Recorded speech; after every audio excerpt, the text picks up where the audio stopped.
lakukan prosedur mencuci tangan 6 langkah dan juga etika batuk.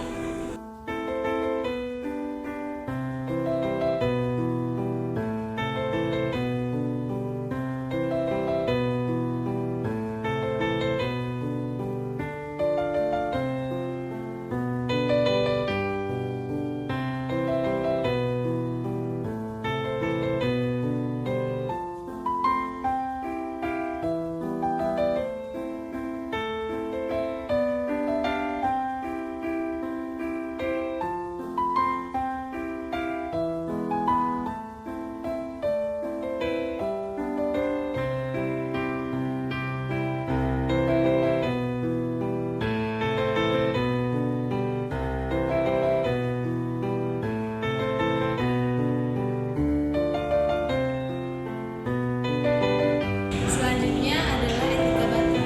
Etika batuk ini terdapat 3 cara. Pertama, menggunakan siku.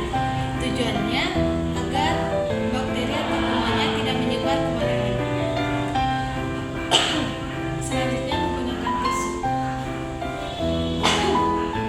Setelah itu kita buang ke tempat sampah. Terakhir, menggunakan masker agar kuman atau bakteri tidak menyebar kemana-mana. Sekian dari prosedur mencuci tangan 6 langkah dan juga etika batuk. Terima kasih. Assalamualaikum.